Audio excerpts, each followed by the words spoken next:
Hello, good evening once again.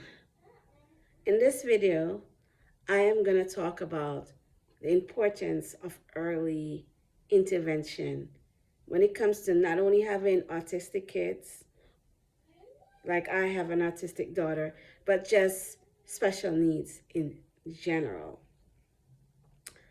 I remember when Lily wasn't meeting her growth goals. When Lily was supposed to be walking, she wasn't walking. When she was supposed to be talking, she wasn't doing any of that.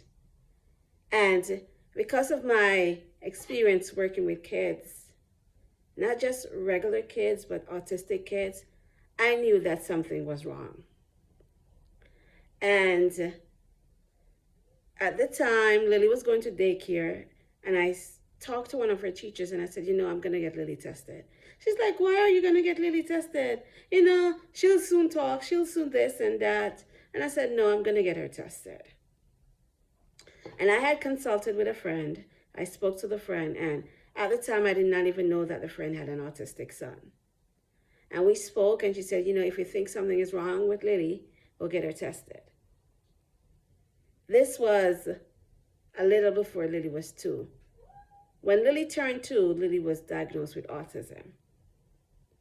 Of course, it broke my heart because it was something that I prayed against. I prayed that she wouldn't have any diseases, any of those disabilities, deformities. I prayed against all of that, but she still ended up with autism.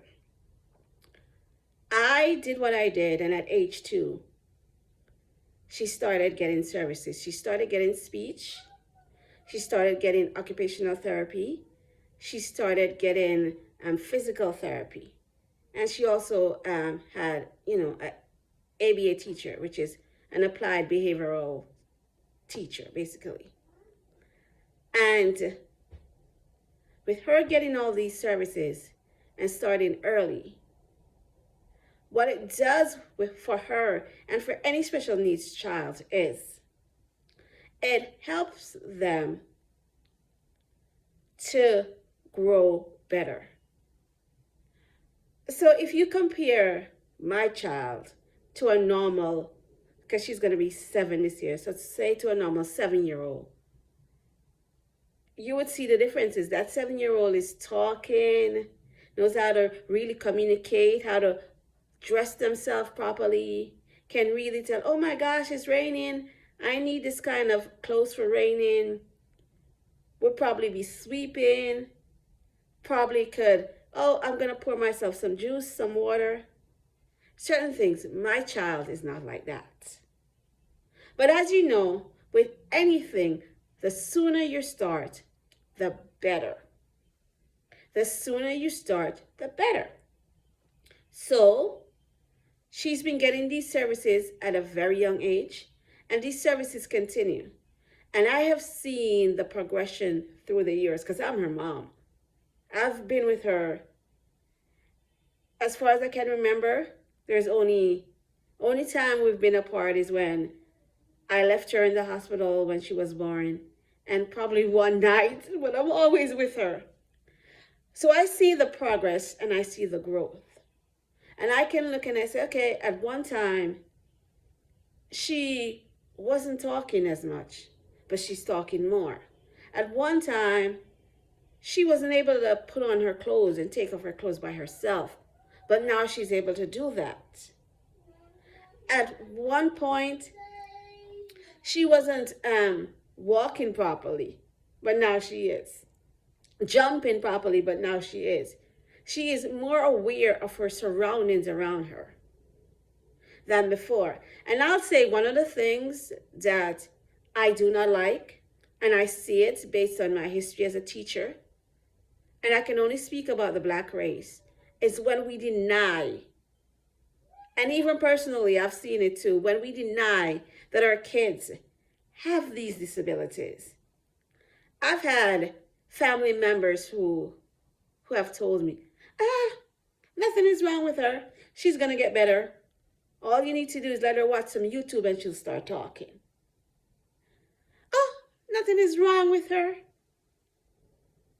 Nothing. You'll see, she's going to talk soon. Nothing. And I said, if I had listened to those people, I would not have gotten any services for my child. There is a thing that people are afraid of, and I see it a lot in the Black community, of their child or children being labeled. Here's a label. The label goes on the meat and it says pork. It goes on, it says chicken. The label goes on the clothes and it says who's it's made by and the type and the size, and the label is put on. And we said, I don't want my child to be labeled because I don't want nobody making fun of my child. And we rather our child or children suffer and be in a deficit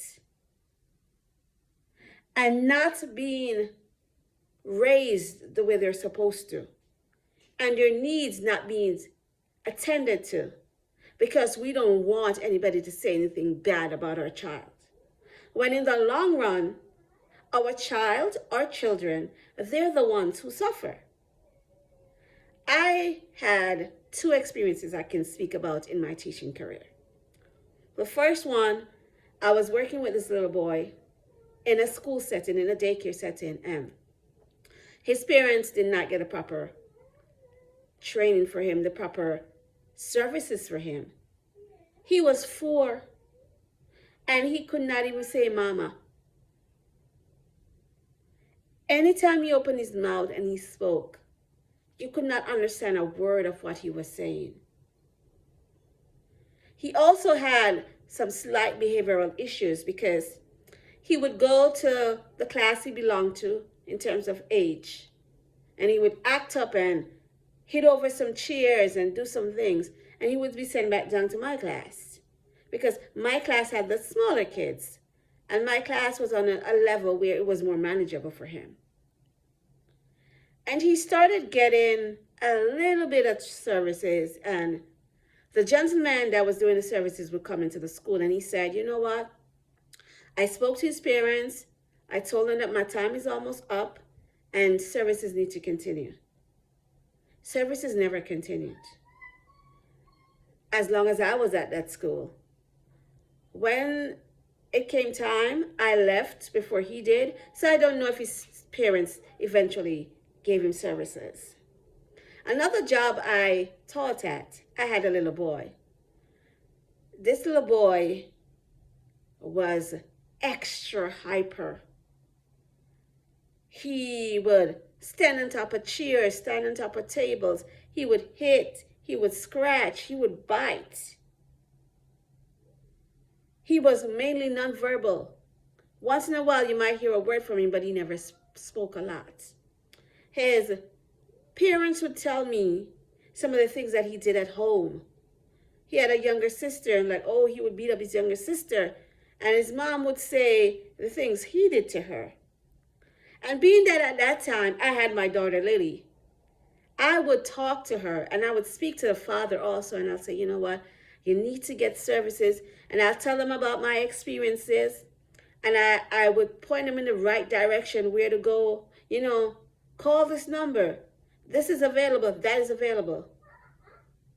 But for as long as I was at that school, that little boy never got any help, except he had a para, meaning he had somebody one-on-one to come in and take care of him. But she wasn't there for the whole day. She was there for 3 hours in the morning, and then she left, which was not beneficial. Other than that, the little boy got no speech services, which he needed.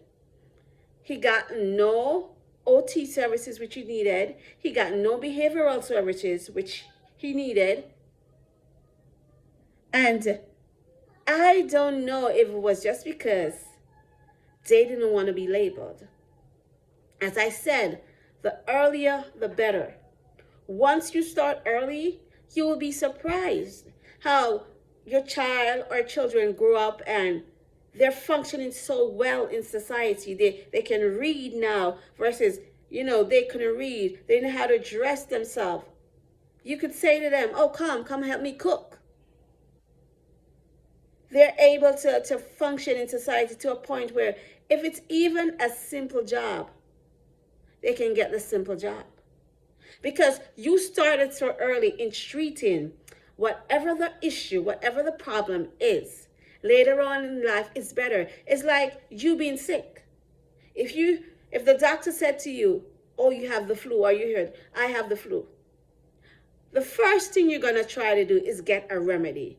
Get some cold medicine or do some home remedy for you to get better, because you know the faster you treat that cold, that flu, the faster you'll get better.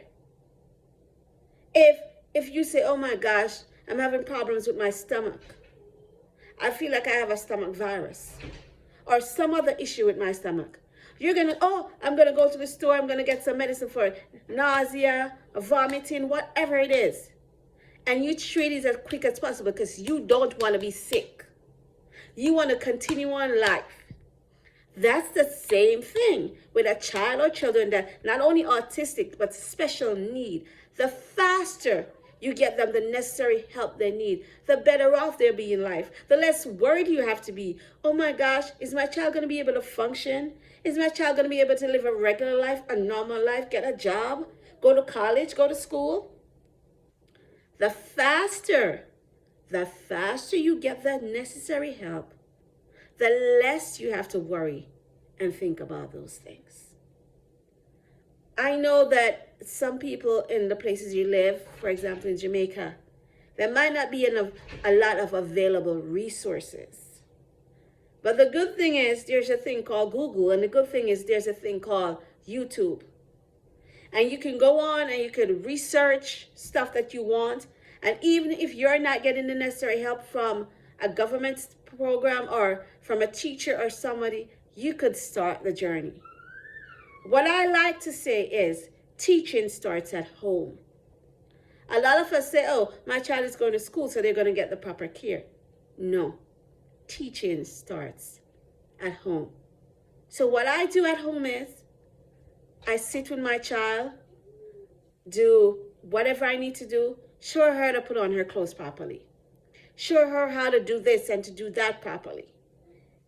So that, yes, she gets some teaching at school, but then she comes home and she gets extra teaching. And that's the important thing. That's the important part. So again, remember, the earlier you start, the better.